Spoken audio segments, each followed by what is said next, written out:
Chris Crock Show on News Talk 820 WBAP and 93.3 FM. It is amazing when you read this story in the Dallas Morning News today about casino operators how they're buying up land all over North Texas. There are like 3, maybe 4 mega casino companies that have bought a bunch of land all over the Metroplex. And so they must know something that we don't. And, apparently, a lot of these people that have lots and lots of money seem to know what's going on before we do. And apparently they seem to think, obviously, that gambling will be legal here in Texas. It's only a matter of time. And I do not think they would just buy land to buy land. Now look. Buying land in North Texas is a wonderful investment, unequivocal. I'll definitely say that. But how often do casinos go and buy chunks of land where they could put a casino? And we're talking a whole bunch of casino operators. Las Vegas Sands, which is one of the world's largest casino operators, says they have 30 million residents that would certainly be interested in having casinos closer than a drive to Oklahoma. Another one says they own Caesars Palace in Vegas and other casino and entertainment properties.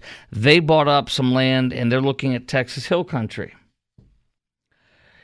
The Las Vegas Sands, Sheldon Adelson, he passed away, but his wife, Ms. Adelson, his widow, I should say, she also bought the Mavs. She has a large interest in the Mavs. I think she has a 73% stake in their franchise now.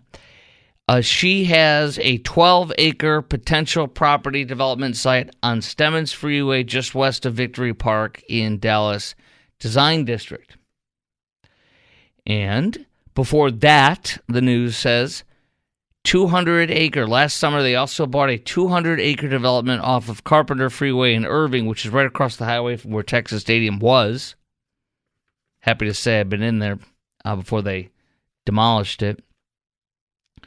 And 2 of the country's most successful casino operators, the ones I just mentioned, also operate 2 Oklahoma casinos most frequented by North Texans.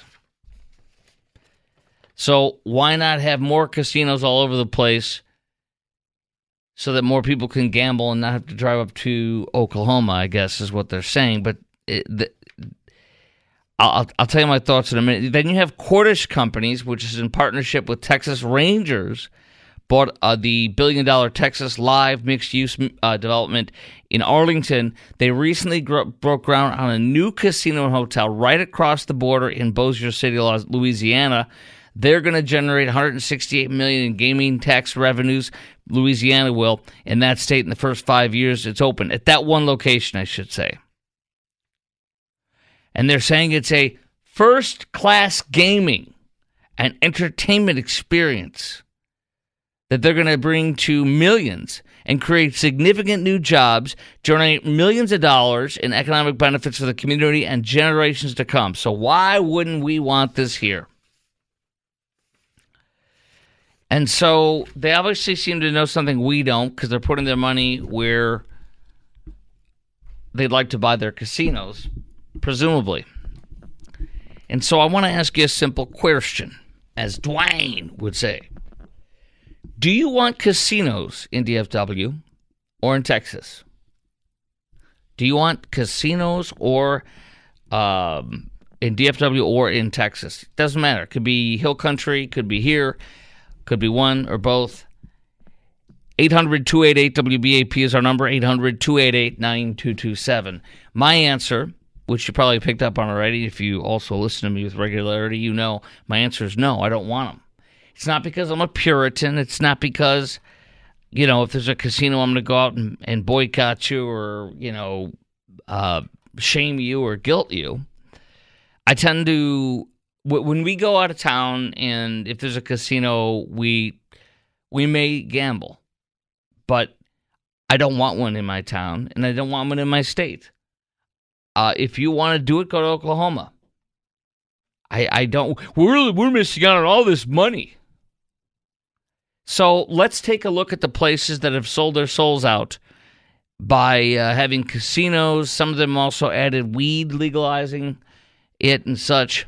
And the promises are, oh, we give this to education. Oh, we help fund so many things. Oh, we bless you this way. We bless you this way. When that way. It never fills the hole it claims it will. It is an endless pit. Selling your soul.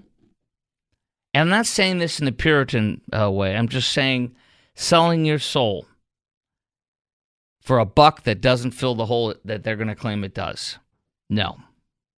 Absolutely not. One of the interesting things to me, too, is crime. I'll never forget looking up 2 studies one night. While I'm on the air, it didn't take much time. One study was from the federal government. I think it was Department of Justice or U.S. Attorney's Office. And it was one of the casinos, I believe it was in Massachusetts with Foxborough or one of those. But they studied it. And sure enough, crime increases. People will steal things in order to get money, in order to gamble. People will perhaps steal a car. People will, in fact, people go there and might want to do drugs while they're gambling or associated with it. Prostitution goes up. So crime does go up, according to our federal government in the study that I saw. In addition, separate study, the Connecticut, which is extremely Democrat, obviously, and the Democrat states are where, not all are Democrat states, but most of them are where they legalize gambling, like Illinois, New York. I think New York does, and other states that are blue. But the state of Connecticut's legislature commissioned a study, I think it was the House, to see if casino gambling was positive or negative on the community regarding crime in Connecticut alone, and the answer was no. It increased crime. So those are 2 studies I was able to look up within just a few minutes when we discussed this a while back. So they're buying all this land, and we're being tempted by, we're going to become a mecca, an entertainment mecca. We're going to become this. We're going to become that. It's going to pay for schools. It's going to pay for this. It's going to pay for that. I don't want to sell my soul to have casinos closer by to where I live. I prefer, if we want one, go drive an hour up north. And I don't mind missing out, quote unquote, on the money. I think we're doing well as an economy, aren't we? I think our budget was flush with, was it $18 billion, B as in boy, that we had extra in the budget, I think, this past year? Surplus? Yeah, we're not hurting for money, and if we did, it still wouldn't mean sell your soul. I mean, you can be hurting at home in your budget. Doesn't mean you should ask your wife to prostitute herself, does it? No. Doesn't mean you should get into crime or do some money laundering. No. And it's interesting, too. I had a listener who was angry when I tweeted out something about this several weeks ago. I think it was last month, the month before. And they said, what do you want? You afraid of the people having a vote? You afraid of the people having a say? We do. We elect the leaders that run our state, and they decide if it's going to happen or not. I don't want it. Do you? Do you want casinos in DFW or in Texas? 800-288-WBAP is our number, 800-288-9227. That's 800-288-WBAP. We'll take your call on this coming up next on the Chris Kroc program, and I will give you more details on what these casino operators are looking at in our neck of the woods. And then also coming up next, we are in the top 10 for the most expensive state to buy groceries. Where do we rank? And why? And what is that amount that the average Texan spends on groceries? Ouchity, ouch, ouch, ouch. That's coming up next on the Chris Kroc Show on News Talk 820 WBAP and 93.3 FM. Okay, so One of our listeners said it best. Mark Cuban's involved. No thanks. Of course he is, right? So Mark does not share my values, and I don't think Mark shares the values of most North Texans. I wouldn't be against working at one of Mark's companies. I've said that before, but his values, no thanks. As far as politics. All right, do you support, do you want casinos, I should say, in DFW or in Texas? 800-288-WBAP is our number, 800-288-9227. Here's a statistic I wanted to share with you. Texans spend $5 billion a year in adjacent states and at Las Vegas, according to one estimate. Well, so what? They're going to spend that money somewhere else? That's great. We don't want what they're spending on in this state. No, thank you. We don't want by the way, they're still going to go to Vegas. I mean, we're not going to bring Vegas here. Anyways, hard pass. How about you? 800-288-WBAP is our number. Patrick in Corsicana, you're on News Talk 820 WBAP and 93.3 FM. Hello, Patrick. Hello, I'm sorry. Let me adjust. Yeah, I'm a truck driver, and over the years, watching the different states that legalize gambling has had me take notice of the decline in the states. Can you hear me, or did I hang up on you? No, I can hear you. I'm sorry. No, I can hear you. What? I'm sorry. Okay. And because of that, we've had several different companies that tried to come in and force legalized gambling in Texas, and we voted against it. The reason I'm an advocate against it is because of watching the decline of the different cities that I see these things going into. When you say decline in these cities, what kind of stuff are you talking about? How are you noticing it from your perch up there in a truck?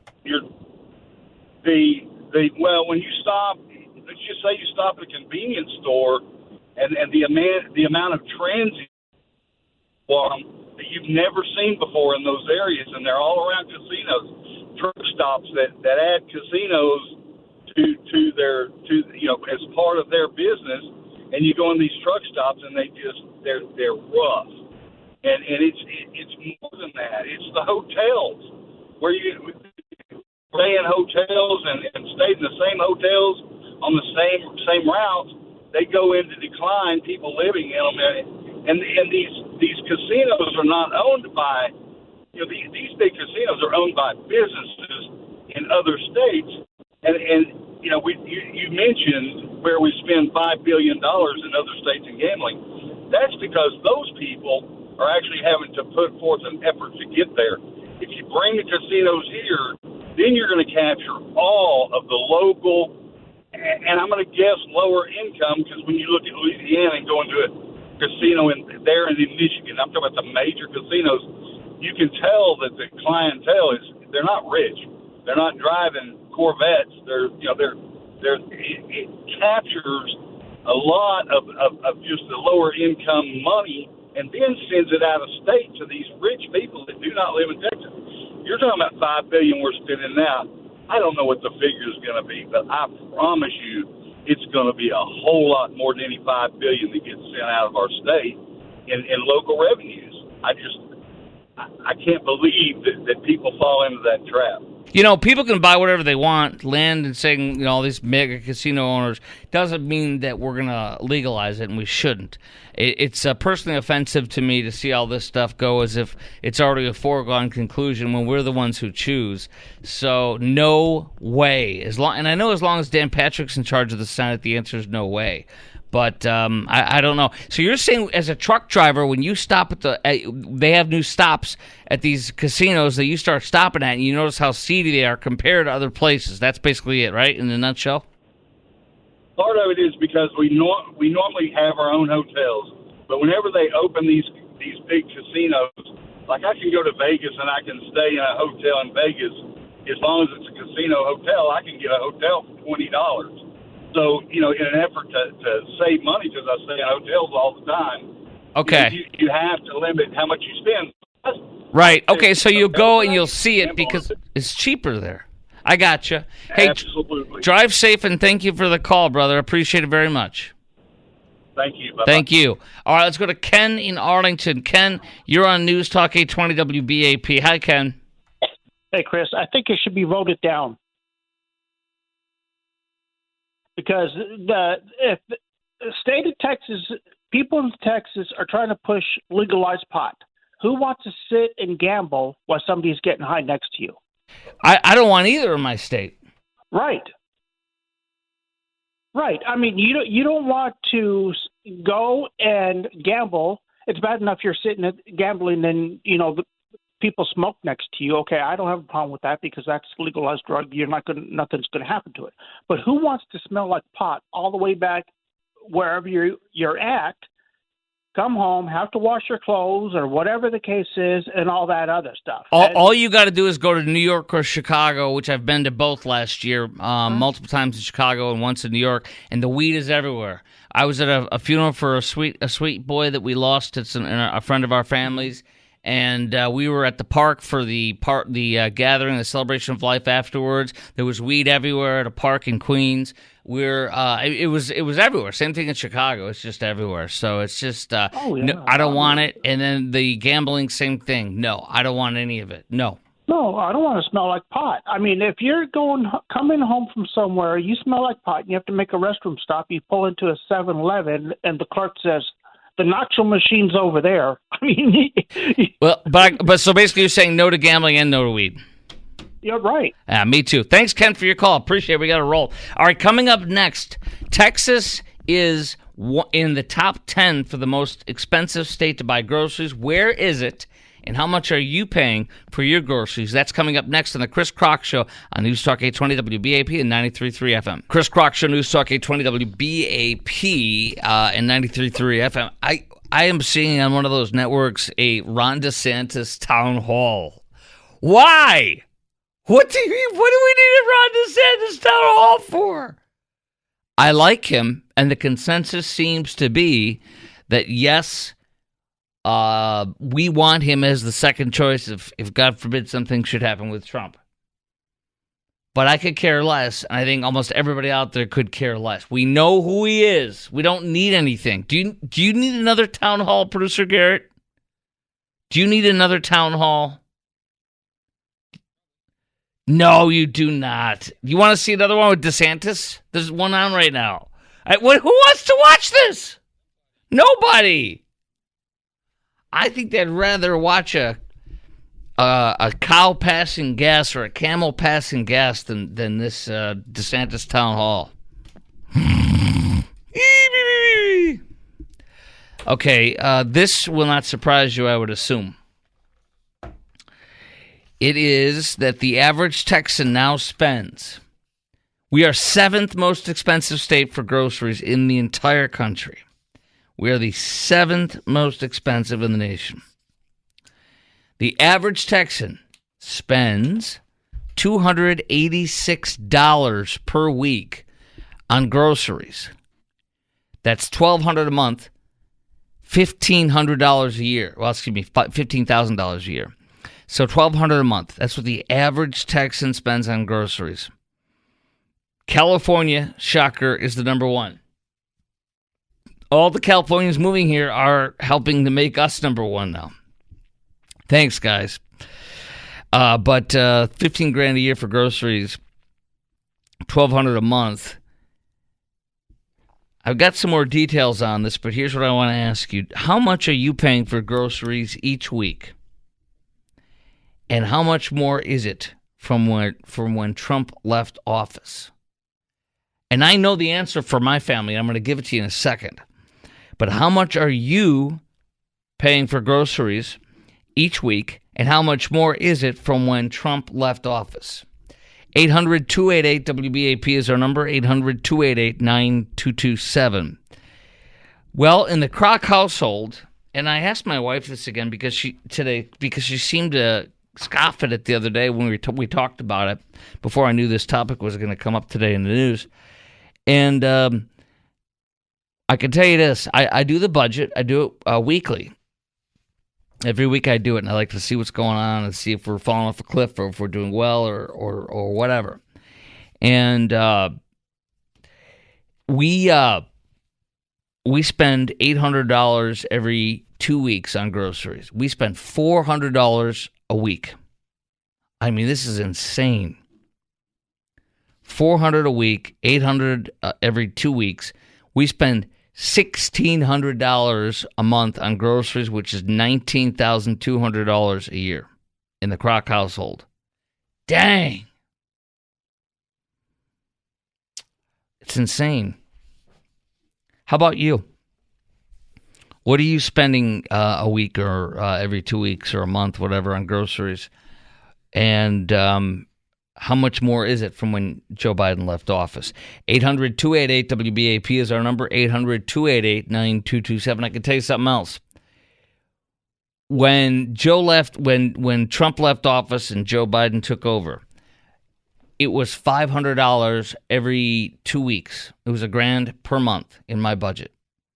It's right there on the black and white. I can flip through my physical hard copies of them. I usually have about the last year or two, and then I throw out the old ones. It gets a big, thick pile. I like the analog version of the budget. I like to cross things off, erase, pencil. I'm old school in that regard. But every month I print out a new one. But it is $800 every 2 weeks in my household, $1,600 a month, $19,200 a year.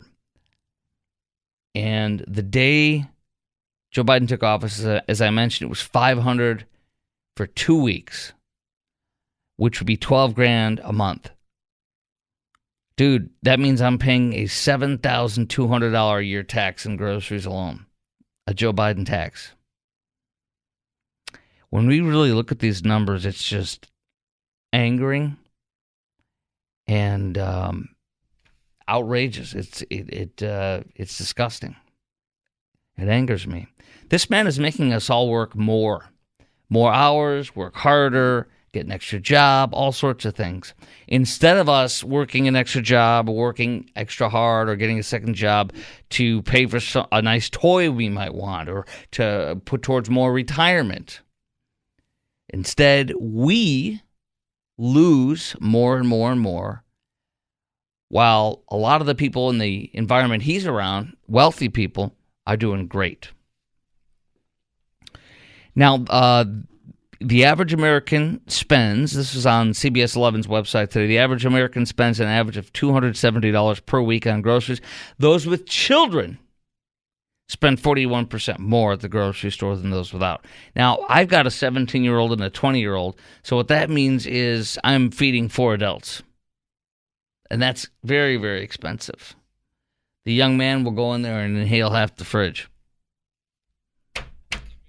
Just like you, Producer Garrett. That's exactly right. You whippersnappers. Yeah, you big boys have to eat. That's exactly right. Get out of here. Now, which states spend the least on groceries on average? I'll tell you that in a sec. But how much are you paying for groceries every week, and how much more is it from when Trump left office? 800-288-WBAP, 800-288-9227. So, the states with the least, that spend the least on groceries, Wisconsin, $221 a week. Iowa, $227 a week. Nebraska, $235 a week. So I am spending on my family a lot, $180 a month more than Wisconsin, Iowa, Nebraska area there. Wow. Must be nice. Although I don't want to live there. I want to live here. I don't want to live in the middle of a cornfield or a dairy farm. No, thank you.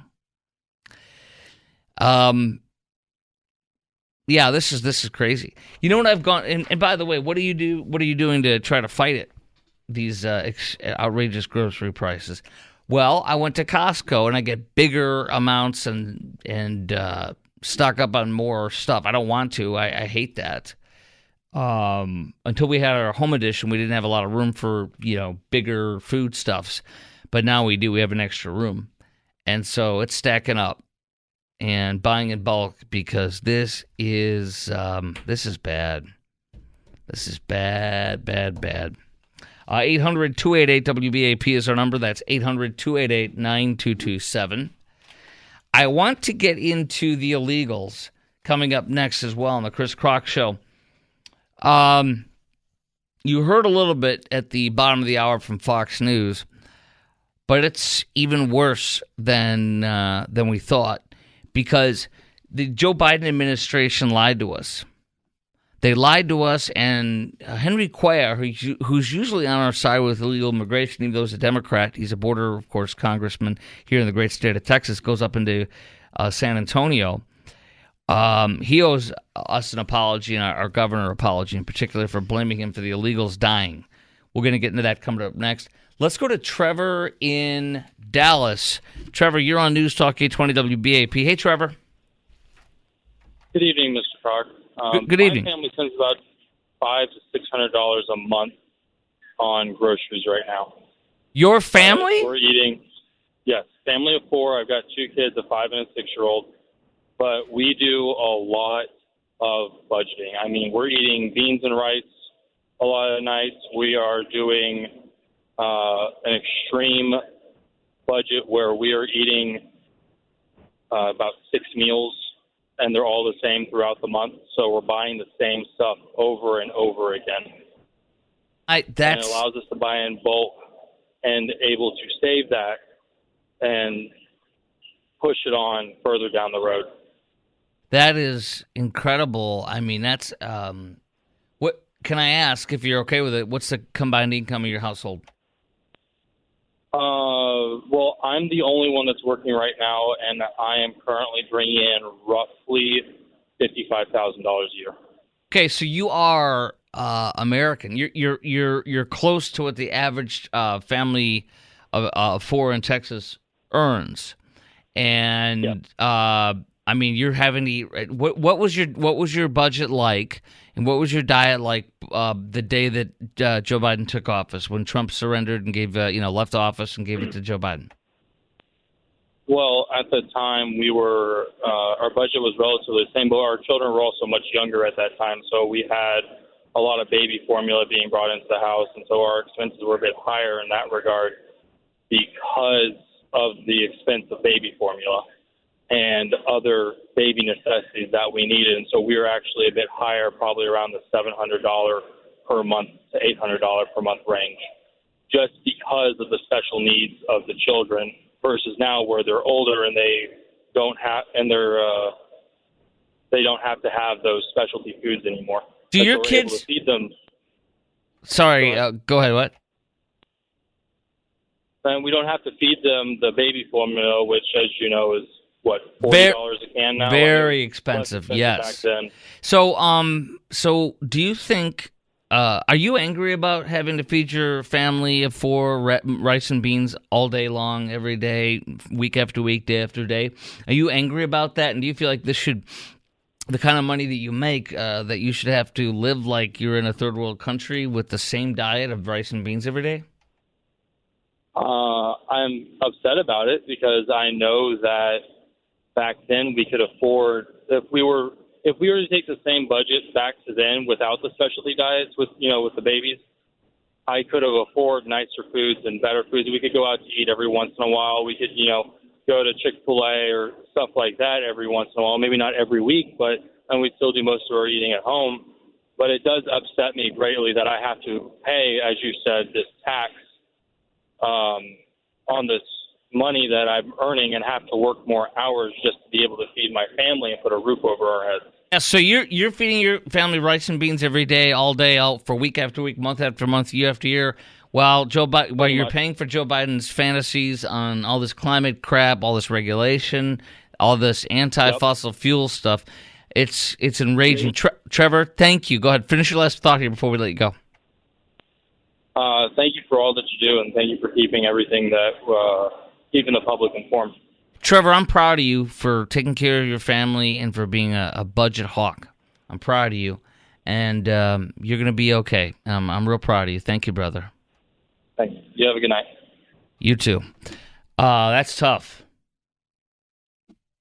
That's a very compelling call. That's very difficult for that young man. I'm sorry that he has to do that, live like a third world country, on top of our energy prices skyrocketing and everything. So bless that man. Coming up next, the lie that our federal government and that Henry Cuellar promulgated, saying that it was our fault that illegals drowned and died, a woman and 2 children that were illegals, where the Eagle Pass park is that we've seized. It's all a lie.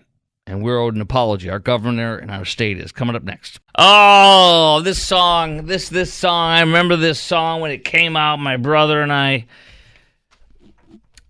making funny, silly impersonations of this guy. Jive it, dance it, baby. Okay, Chris Crock program.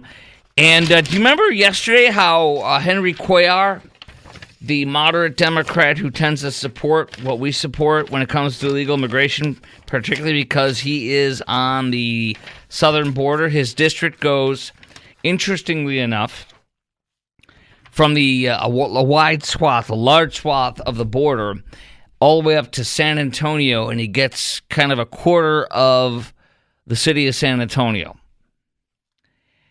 And he really stepped in it.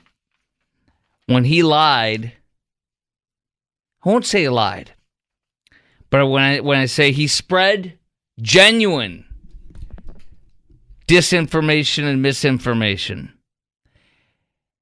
saying that 3 illegals drowned, and it was because the state of Texas refused, the Texas Military Department, DPS, etc. He said it was because the state of Texas refused to allow Border Patrol to come in and rescue the illegals. He never should have done that. And he never should have shamed Governor Abbott, because now his foot is in his mouth, his head's up his bunghole. Is that okay to say that?